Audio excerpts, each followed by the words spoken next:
Our next speaker is Senator John Miller. John is a senator from the state of Virginia, represents the Hampton Roads region. He's an award-winning journalist and has been a television news reporter for many, many years.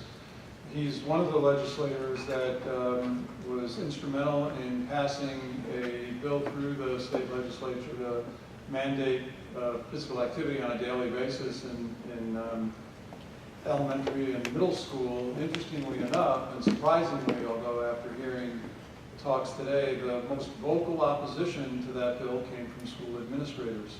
And ultimately, that bill was vetoed by Governor McDonnell as an unfunded mandate, in large part because of the advocacy of the school administrators. And so John has agreed to come and talk a little bit about advocacy for change and what the role legislatures can have in providing that advocacy.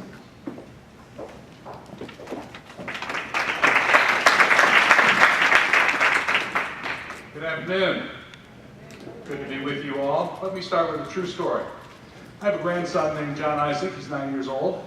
When he was 6, I brought him to the General Assembly. And I took him to my office and let him sit in my office chair and explain what a bill was and how the process was to advance a bill through the system. And then we went down to the floor of the Senate of Virginia, and I had him sit in my chair, and after he got done playing with the microphone and moving the flags around, he looked at the box in front of it on the top of the desk, and he said, "What's that for?" And I said, "Isaac, that's how we vote. If you like a bill and you think it's a good idea, you press the green button. But if you don't like a bill, and you think it's a bad idea and you shouldn't do it, you press the red button." And he looked at me and he looked at the buttons and he looked back up and he said, "What's the yellow button, maybe?" And I said, "Yeah, Isaac, it is maybe," because I knew trying to explain conflict of interest to a 6-year-old wasn't going to go anywhere. But Isaac was right. There's an awful lot of maybe in Richmond. We are citizen legislators. We are there for 45 days or 60 days, and then we go back home and get on with our lives. That is the way Thomas Jefferson wants it, and that's the way it is. Now, while some of us have small areas of expertise, every year in the General Assembly there are hundreds of issues that we need to get educated on. And when we do that, when we get educated, then the maybe goes away. I spent 6 years working in the United States Senate back in the 80s, and that was a time when the Senate and the House of Representatives actually did something in Washington. But in Washington, they meet year-round. They consider 3,200 bills a year. In Richmond, as I said, we meet 45 or 60 days. We consider 3,000 bills. So the workload is the same, but the time frame is dramatically compressed. That's why it's critical that we have advocates be part of this process. So the question is, how do you do that? I will tell you, no legislator has time to read all 3,000 bills. We spend our time focusing on the bills that are going to come up before us, either in committee or subcommittee or on the floor. So the first rule as an advocate is when a bill is introduced, go to the General Assembly website, check out where it's assigned, and start with those folks. I do not serve on the Courts of Justice Committee, which deals with all things legal. So if there was a bill about identity theft, I wouldn't be focusing on it until I knew it finally got through the committee onto the floor of the Senate. So you save everybody's time just focusing on the folks where that legislation is finally going to come. The best time to meet members of the General Assembly is right now. Between now and mid-December. That is when we're focusing on the legislation that we want to advance. That's when we're hearing from people because they know that there's other legislation out there. I meet with folks in my office, or preferably for breakfast or for lunch. And that gives me 45 minutes to an hour and a half to really have an in-depth discussion about legislation and find out the ins and outs of the bill. Many people wait until we're actually in session in Richmond, and then they come up and then lobby us there. That's fine. It is not ideal. The problem during the session is that we all have committee meetings we have to attend. We spend a couple of days, a couple of hours every day in session on the floor. and then we are presenting our bills to other committees. So my schedule has me in a committee meeting every Wednesday afternoon to Wednesday evening, all day Thursday, and every Friday morning until session, and then we all head home for the weekend. That gives me Monday and Tuesday to meet people. And I meet people from 8 o'clock in the morning until 5 o'clock or 6 o'clock at night, every 10 minutes.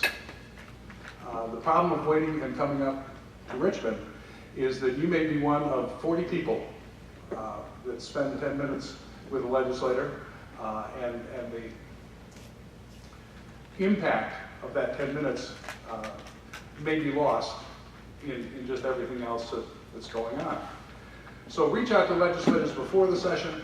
There's a lot more time, you have a lot more discussion, and hopefully you'll begin to develop a relationship with your legislature. As an advocate, you ought to be on a first-name basis with your delegate and your senator and others in government. If you're not, then you should bring a friend with me. That friend hopefully is somebody the legislator knows, so there's a relationship built into the meeting. But if there's no one in your group that has a relationship with a legislator, and you don't have a relationship, you can go online and you can see all of the legislator's friends. The Virginia Public Access Project, VPAP, VPAP.org, lists the name of every contributor to every candidate and the amount of money that they've gotten. So you can go through that list and you can find folks that you know that know the legislature, and you can connect through that way. It brings instant credibility to the meeting.